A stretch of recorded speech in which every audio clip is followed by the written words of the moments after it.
Hello and welcome to the Action Network Podcast, UFC Betting Preview. I'm Sean Zerillo, joined today by Billy Ward to help you break down the card for this weekend in Las Vegas at the UFC Apex. Going to give you our best bets, favorite underdogs, top props, and more. And if you'd like to tail some of the bets that we give out this show, make sure to find the quick slip link in the podcast and video descriptions or go to actionnetwork.com/bet now. 12-fight card at the Apex, prelims at 4 p.m. Eastern, main card 5-fight main card at 7 p.m. Eastern. The main event, Manel Kape, minus 220 against Almabayev at plus 180. Almabayev stepping up in place of Brandon Royval.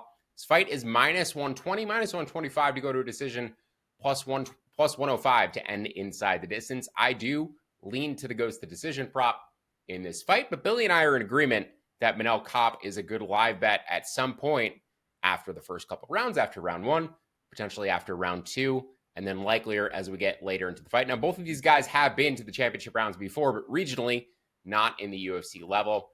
I do want to note, flyweight fights in the UFC go to a decision about 58% of the time. So getting that minus 120, minus 125, certainly a slight edge compared to the divisional average. And then just generally speaking, I don't give Almabayev very much finishing upside in this fight at all. I think Kape, the much likelier finisher, much better damage optics. He is the better striker, Almabayev, the better wrestler, but Almabayev is very low volume, doesn't do much with the takedowns once he actually gets them. So I think this could be another fight where Kape gets taken down, returns to his feet, lands the better damage optics once they're back standing, but can get held down before, has been in the past. I think it's worth noting, though, Almabayev has shown the ability or the tendency to slow down later in his fights. I think Kape, coming off of a career best effort against Bruno Silva, where he's shown the ability to build up his volume and his output the longer the fights go. So I took a look at Kape to win in rounds 4, rounds 5 here. The numbers just weren't big enough for my liking. I think they were 14-1, 15-1, respectively. I was hoping for 20-1, 30-1, numbers more in that range. And he's about minus 550 in the finish-only market, too. So I didn't see many ways to play Kape pre-fight, aside from just laying the juice on the money line. I think you'll find a better price at some point after the first couple rounds. Again, he may lose round 1, maybe tied 1-1 after round 2. And I'd imagine that's what Billy's looking for as well, trying to get himself at plus money on both sides of this fight. Because, Billy, you are looking for that Kape live angle, but you're going to take Almabayev at plus 180 pre-fight. And then what's your timing as far as looking for the Kape live angle? Yeah, I think if this were a 3-round fight, I might actually be kind of confidently betting Almabayev. Mm-hmm. Yep. Just stylistically, he is the exact fighter that we've seen beat Manel Kape in the UFC. I'm not saying he's as good as these guys, but the 3 losses for Kape are Muhammad Mokaev, Mateus Nicolau, and Alejandro Pantoja, all grapplers. Pantoja didn't take him down at all, which was interesting, but that style of fighter is just his kryptonite. I just don't know that you can hold him down and not get hurt over 25 minutes. Doing that over 15 minutes is one thing, especially in a small cage. 25 is a lot bigger ask. So, yeah, as you laid out, I'm just trying to get plus money on both sides. If we got that after round 1 on Kape, great. I'd jump in right on it. If he gets dominated round 1, plus money both sides, cool. Probably won't happen. Honestly, wouldn't even shock me if we had to wait 3 rounds with Almabayev up 2-1. I don't know what his cardio's like. I just know it's really hard to wrestle for 25 minutes. And especially at flyweight, you don't get a takedown and then just get to hang out there the way you do at heavier weight classes. Kape is going to get back up. He's going to make you do it again and again and again. You could probably do that for some period of time. I just don't know that period is 25 full minutes. So Almabayev plus 180. I was hoping it would continue to go up. It kind of bounced up a little bit earlier in the week and came back down. And then, yeah, Kape live. Just whenever we get the opportunity, if I had to guess ahead of time, it would honestly probably be after round 3, though. Yeah, I could see 2-1 Almabayev after round 3, certainly being the score, and then jumping in on Kape live for the championship rounds. But like I said, this could be a close fight given the takedown angle from Almabayev. They pop back up to their feet after a short amount of time. Kape lands the biggest strike of the round, and then the judges are split on Almabayev for the round or Kape for the round. You could get some close, weird rounds anytime you get the striker versus grappler dynamic going. But I do think in the Apex, without the crowd, I do think damage tends to get scored a little bit more fairly, a little bit more aggressively in the Apex compared to other venues. Damage optics will seem to win out for Kape for me here ultimately, and I do think that justifies the favoritism on top of the extra finishing upside that he has relative to Almabayev. Let's move on to the co-main event of the night, what we are calling the fight of the night. I'd probably pick about 6, 7, maybe 8 different fights ahead of this one for technically what we would pick as our best fight on the card. But Julian Marquez about -120, Cody Brundage even money. Billy, you have a preview for this fight, or we'll have a preview of this fight up on actionnetwork.com. We're aligned here on the over 1.5 rounds at plus money, and we'll consider taking stabs on the goes to decision prop at about plus 325. I projected this closer to about plus 200. So in complete alignment that this fight is likelier to go to decision than the market suggests, even though Julian Marquez has been KO'd badly in his past 3 fights, and Cody Brundage a bit of a quitter. So Billy, where are you going in terms of a side for this fight if you had to pick one? Are you interested in a Marquez live bet after round 1? Because that's my plan. And then tell me about your thoughts on the totals. Yeah, I'm not picking a side at the current. I mean, if either guy's plus money, sure. Like, it just, I don't feel great about either guy. Like, you are not going to be happy holding either man's ticket when the first bell rings here. But I do think there's a couple reasons to think this is likely to go long. As you pointed out, we like the over 1.5 at slight plus money, goes to a decision better than 3-1. The first is like the stylistic nature of this fight and the incentives for these guys. Mark has been knocked out 3 times in a row. Brundage can't really strike. And even when he starts to find success striking, he just can't help himself from shooting. Like, he's a wrestler. That's what he does. If he punches you, he says, oh, great, now it's my time to get a takedown. And then outside of the slam knockout of Zach Reese, he doesn't do a lot with those strikes in terms of damage. And Marquez is enough of a submission threat that if Brundage is smart, he's just going to try to hold him down, light shots. He's not going to take any big risks on the ground. Marquez, on the other side, is going to swing real heavy, but if he clips Brundage at all, Brundage is going to shoot. That's normally where we see Marquez get his submission wins when the guy takes a bad shot. I just think Brundage is a decent enough grappler that he can stay out of that trouble. But the other big factor here is these guys were training partners until very recently for like a few years. We've seen that. I think it was Rosenstrike versus Pavlovich, where you said like they're training partners. Yeah, Volkov, right. And we just see that happen with these guys. I don't know if it's like we just fall into the old habits, right? Because when you train, you're not trying to kill each other the same way you are in a fight. And sometimes that familiarity is just like, oh, yeah, we've done this a million times. Let's do it again. Or also just like, I know what he's really good at. I'm going to try to stay away from that. He knows what I'm really good at. He's going to stay away. Regardless, it seems like when we get these situations, they tend to go long more often than not. And then if it goes over 1.5, and neither of these guys really have good cardio, I think once we get to that 1.5, the odds of it going all the way are much, much higher if we make it that far. So that's why I added goes to a decision on there.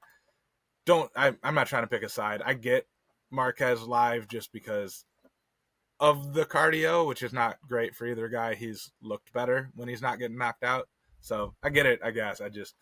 I don't want to have to root for either of these fighters. Yeah, Brundage, it's not even the cardio thing. He just tends to quit once things start going against him. He can survive for a round. He's stay competitive for a round, and I think he'll probably win the early minutes in this fight. But once the momentum flips against him, Cody Brundage does tend to look for a way out. That's why I like both the over 1.5 and the goes to decision. I think this gets over 1.5, much more than the market suggests. I think it's going to be a sweat for the final 7.5 minutes, seeing if Cody Brundage is willing to fight to the end or not. We've seen him quit twice due to eye pokes before and take DQ wins from those. I think shots to the back of the head. Yes, shots to the back of the head. That's right. So he's 2 of the wins on his record are fights where he ultimately quit, and probably you would have seen most guys continue. Henry Cejudo, RIP to those money lines. Last week he could have opted out, and I believe gotten into a decision out of that fight. But I think Marquez live after round 1 probably the best way to bet either side, considering more heart down the stretch of this fight. Going to be looking for less of a way out. And if he didn't get clipped early, that means he's likely in the fight and it's likely competitive, and he's just gotten clipped early and obliterated in his recent fights. So yeah, I don't view Cody Brundage as nearly as dangerous as Marquez's recent opponents. And as you said, Marquez's likeliest finishing technique is via submission. I think he's about plus 250 in the betting market to win by submission, even lower than that, plus 230. And I think Brundage has enough to stay safe on top. So yeah, I like the juicy plus money on this fight to go over 1.5 rounds and to go to a decision. Let's move on to our favorite underdogs on this card. We're in agreement on 2 underdogs in particular. You may save one for your best bets, but go ahead and talk about the Hyder Emil William Gomez fight.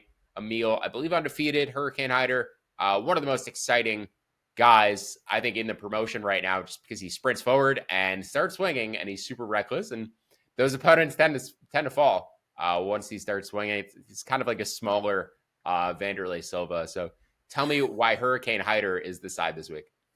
I think that's a bit much on the Vanderlei comparison, but I see where you're going with it. I get the concept. It's the pace and the aggression. Like, obviously the technique different, the power, the athlete different, but there's not too many guys who are willing to just like enter a 50-50 fight the moment the opening bell rings, and Hyder is definitely one of those guys. And hey, we're getting him at plus money this week. I feel like you've had to lay juice on him recently for that same fighting style. And he's just capable of making any of his fights high variance.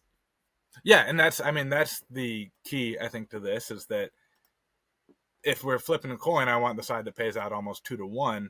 I don't know that we necessarily are flipping a coin here. William Gomi, 4 wins in the UFC. 3 of those were what I consider like not definitive. He has 2 split decisions and a majority decision. The most recent one against Joe Anderson Brito, I would say particularly egregious. Like, that should have gone the other way. The other 2 probably were right, but kind of whatever. Either way, that shows you he's not putting people away. He's not even definitively winning rounds where no one can question it. Where Hyder Emil, he's going to win. Like, when he wins, right? There's not a lot of doubt when he's dropping people and swinging real hard. The other thing is, and I'm going to talk about this in my props, I think there's some sneaky grappling upside for Hyder Emil here against a French kickboxer. Like, they're, not someone that we expect to be able to wrestle a little bit. We'll see if that plays into it at all. I'm not sure that it does. But yeah, it's close to a coin flip. At worst, we're getting big plus money. And I'm always going to bet against the guy who's won 3 consecutive, like, questionable decisions that have all gone his way, because that's not a sustainable way to keep winning fights. Gomez likes to stick and move, and by move, I mean run away. Now, they're fighting in the apex. There's much less room to maneuver and work around here than Gomez has had in other fights. 3 fights back, he was in Paris. 2 fights back, he was in the apex. 1 fight back in Paris again. So this is not the type of venue that lends itself to William Gomez's style in terms of just getting the hell away from his opponent. And with the way Hyder is going to fight and force him backwards, I think he's going to run into the fence much more than he's accustomed to. So it's just kind of an awkward venue for William Gomez to be fighting in. As you mentioned, with those split majority decisions, 2 of the 3, the majority of media scorecards and public scorecards went against them. The majority decision, I think virtually every media scorecard had it for him. But 2 of those 3 definitely could have ended up going against him. So, yeah, I mean, he's the bigger man, 3 inches taller, 3 inch reach advantage. He's 7 years younger. But given Emil's aggression, given that forward pressure optics, if this is a close fight in the apex, I could see him getting, 50-50 scorecards in a round just because of the optics of moving forward, where Gomez is going to be running away. So, yeah, Hyder Emil plus 170. KO line is plus 470. I made that about 4-1. I think Gomez is pretty durable, but certainly a decent way to play Hyder at plus money, given his fighting style. And it just leans into more of the upside variance in that fight. You want to save our second underdog for best bet? Should we save it for later? We can go with best bets. Mine's a little bit of a link to the 2 I have down there. So we'll save it. We'll save it for the end. Let's move on to some top props on this card, because I know you did have some prop thoughts on the Hyder Emil fight. Why don't you go ahead and give those out, and other props you have for this card? So before I get into a little bit of a preamble here, really trying to get more into the quote-unquote player props on DraftKings specifically here. I play a lot of fantasy. I build out projections for this stuff all the time. I think there's probably a bigger edge there than there are in other markets for a lot of the same reasons we see with team sports. One of those I really like, Hyder Emil, over 0.5 takedowns. So to land any takedown, plus 215. He's had 2 UFC fights. He got a takedown in one of them. The other one, he got a knockout in 1 minute. So not really a lot of opportunity for that. And Gomi, a pretty clear just kickboxer, got taken down 3 times by Joe Anderson Brito, twice by Francis Marshall in both of his split decision wins. It would make sense for Emil to do that. Smaller cage makes it easier to do that. Shorter guy where you can get under him and lift him makes him easier to do that. And that all comes at plus 215. So I'm doing a quarter unit on each of these. The other one, same exact prop, Sam Patterson coming into his fight against Danny Barlow. Sam Patterson got a takedown in 2 of his 3 UFC fights, and he's fighting left-handed guy Danny Barlow, who just plants his feet and throws crazy. If there's ever someone to take down, that's it. Like, that's the person that you shoot a takedown on, because he swings really hard, he's really aggressive, and he just plants his feet and makes himself easier to take down. I'm really surprised we're getting plus 225 on that one. And Patterson has won 2 straight fights by submission, also won his Contender Series fight by submission. Like, he's 6'3" and tall and lanky, so people think of him as a striker, I think, because of that. But the man's a grappler. He's averaging 2 takedowns per 15 minutes. Like, I don't understand that line at all. Just to score even 1 takedown at plus 225.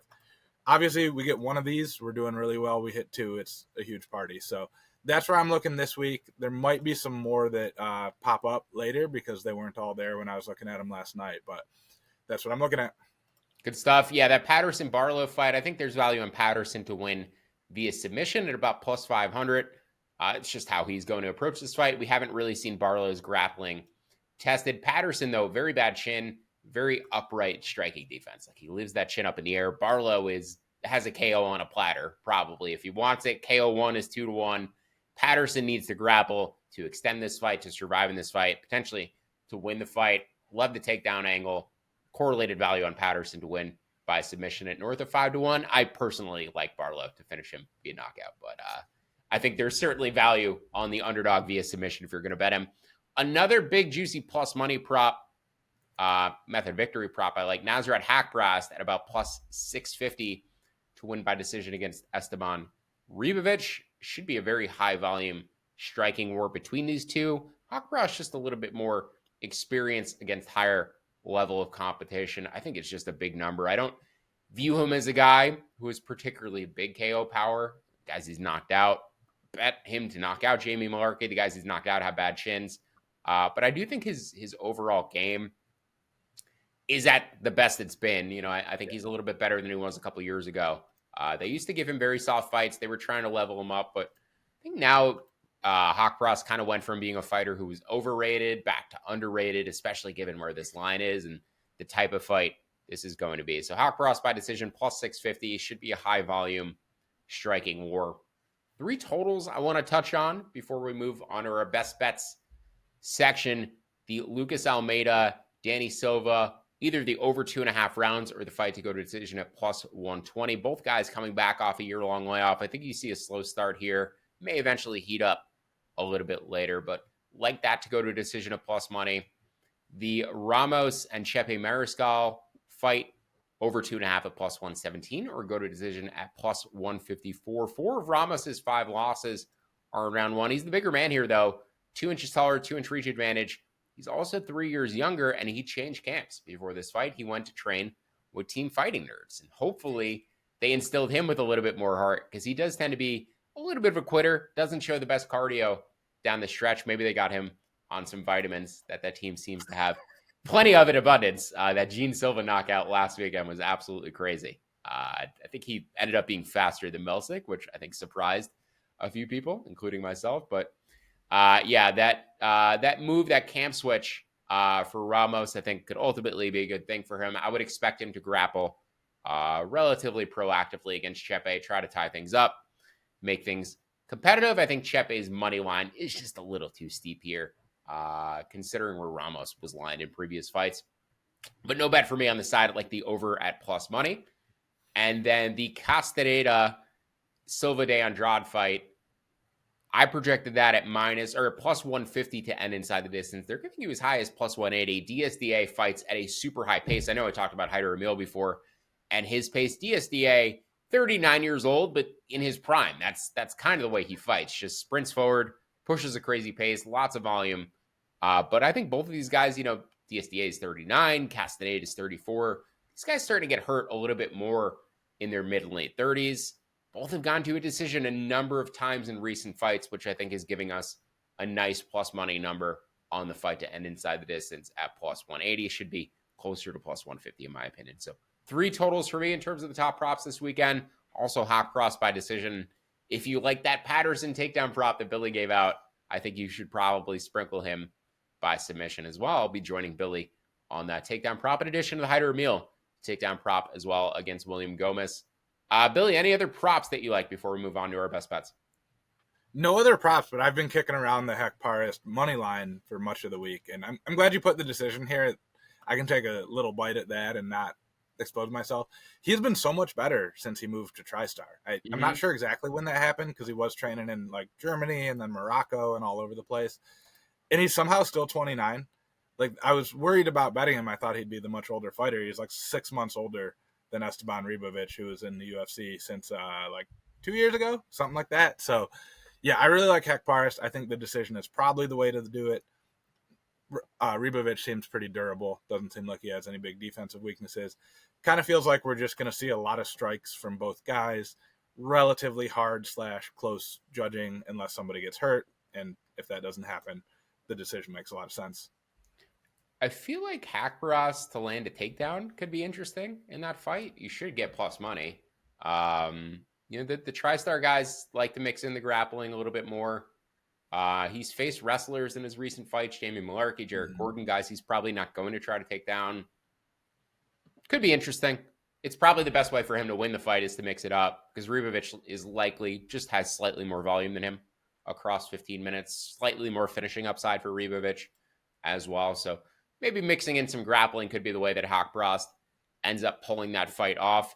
Let's talk about our best bets, though. You got a couple here in this section, including one that is an underdog that we were in agreement upon, and that is Andrea Lee at plus 180. I believe she's lost 5 straight, but 2 of those were splits that definitely could have gone her way. I'm sure she was in your luck rankings piece this week. Yeah. Billy, why are we betting on a fighter who's on a 5-fight losing streak? So I am totally stealing a bit that you did last week with, I believe it was Ibo Aslan, where you said like one, high variance result here impacted 2 fights on the card. And for me, Andrea Lee won a split decision lost a split decision to Montana De La Rosa last June that easily could have gone the other way. I wouldn't call it a robbery. Honestly, I don't think any of her decision losses on this streak are like outright robberies, but a lot of them were coin flips that could have gone the other way. So because of that, I'm taking Andrea Lee at plus 180 to finally convince the judges to give her one of these fights.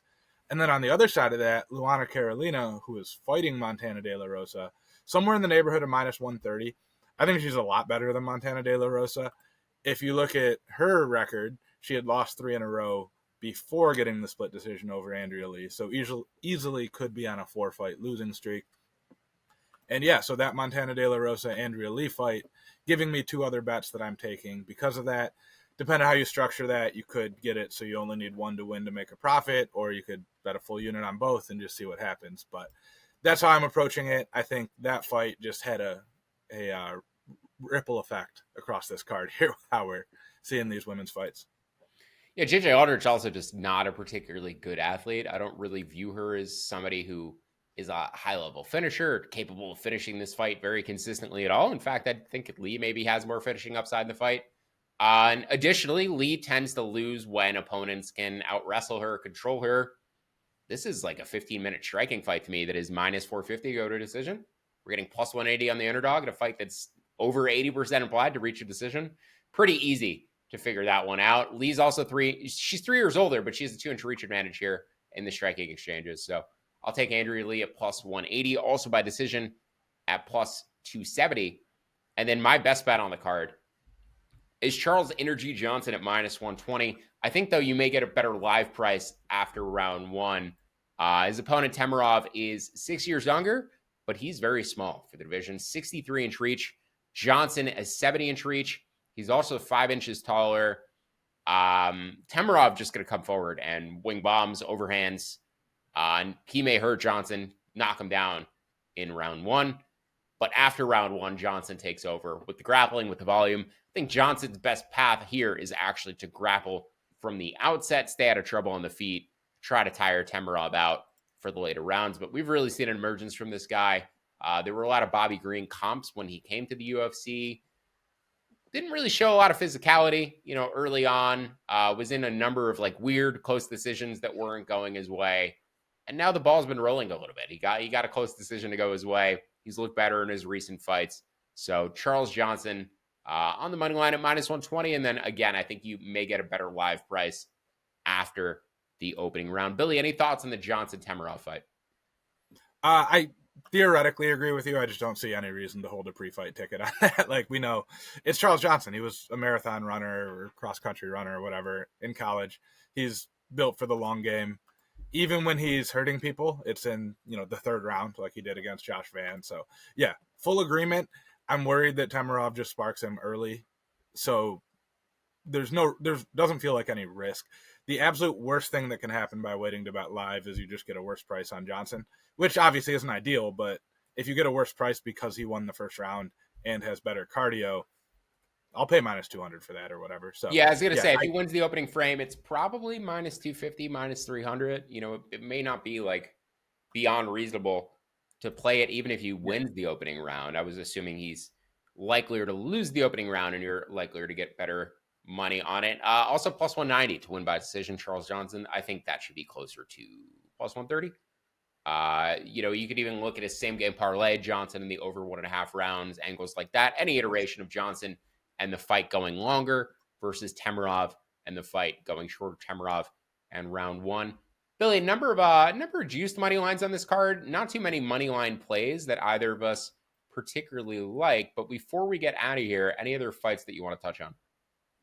I think, I hate to say it, Austin Lane might be slightly undervalued here against Mario Pinto. Are we running back Austin Lane by decision at 12-1, Billy? That's kind of where I'm going with that. If we don't know if Pinto can grapple or stop anyone. We saw him with one fight in the Contender Series where I believe he got a little bit hurt and then just knocked the guy out. Austin Lane has realized that the tackling that got him to the NFL is also his best MMA skill. Could it be like the Robelis to Spain fight again? Yeah, maybe. So that's one. Should be a fun fight either way because, well, no, it shouldn't be a fun fight either way. There is one way it's a really fun fight, and that is Mario Pinto winning. And there's one way it's a really boring fight, and that's Austin Lane playing football with gloves on. So, yeah, I'm vaguely interested in that, even just his money line because it's so juiced. Who knows? Pinto's probably the sharp side, but it wouldn't totally shock me. It's his UFC debut, and we're treating this guy like he's a top 5 heavyweight. Yeah, Lane cashed that 12-1 decision prop against Robelis to Spain, who's got on to knock out some dudes in karate combat. So Austin Lane controlled him successfully for 15 minutes. Perfect place for the Spain, though. Like, why didn't we do that first? That was obviously the right destination. Sorry, but oh no, absolutely. We the UFC, not the best talent scouts in the world. They tend to be a little bit more results biased than process oriented, but that is the nature of the game. They like highlights to be able to sell. I make Lane by decision +967. So it popped up as a value bet for me. I make it 55% of his win condition. It's technically a value bet. We'll see if I put $5 on it. As opposed to anything significant, just something to root for.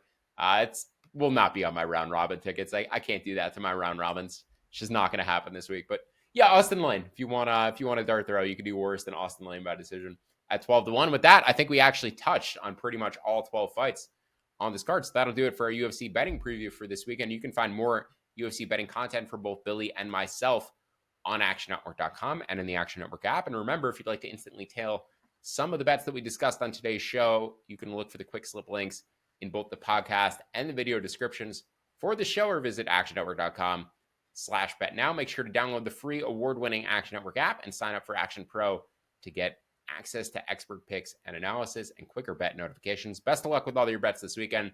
Enjoy the violence. Thank you for listening.